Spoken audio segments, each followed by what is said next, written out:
Okay, so tell me about your summer, though.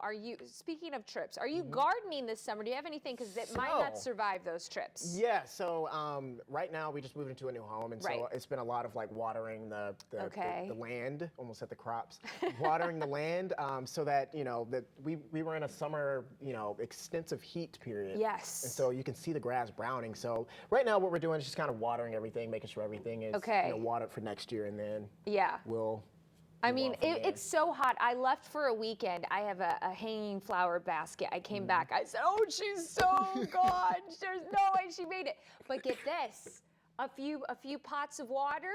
I think she's cooking. I think she's back in business. Cooking is a bad word in this heat. But That's a good point. She's doing a great job. She's resilient. Well, it is a lot of fun. The summertime certainly is with all the heat. But you might be asking yourself, how can I keep all these flowers alive? Well, I actually stopped by Heights Nursery for advice on how to keep your flowers healthy this summer. Take a look.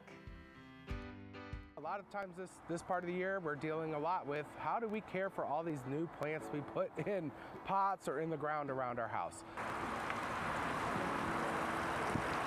April showers might bring May flowers, but when it comes to July's summertime heat, are you asking yourself, what now? Welcome to Heights Nursery. We really like to encourage people to be an active participant in their landscape. Make it part of your morning routine. Grab a cup of coffee, go take a walk through your garden. Check for moisture. If your plants are wet, they're probably fine for that day.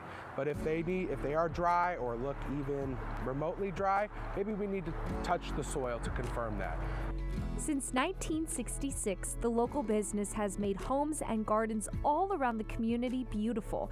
They offer a large selection of premium plant material with thousands of varieties to choose from. But they also are a one-stop shop for advice.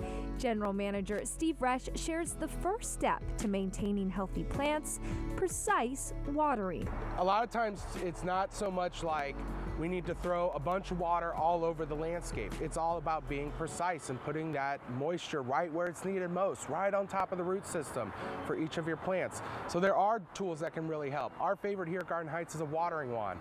The shape of it allows us to get down underneath and water underneath the foliage.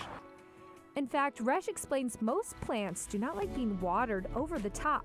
Precise watering saves your plant and also your time.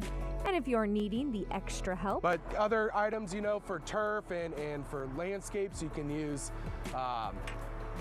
oscillating sprinklers, help you cover a lot of ground on turf and are really effective at watering like the top few inches of the soil. Yet plant maintenance goes beyond the watering too. Plants like roses, let's say, you could go out and you could prune away some of their blooms as they subside, and that will kind of lessen the overall summer stress on the plant. Still worried about beating this heat? Roesch shares the retail nursery offers some plants that won't back down to the sunshine. Annual vinca, or even plants like lantana. These are great in summer heat. They handle drought very well, and they love nothing but sunshine. Nothing but sunshine. Heights Nursery, all that information's right there on your screen. And of course, you can learn more by visiting kck.com/showme.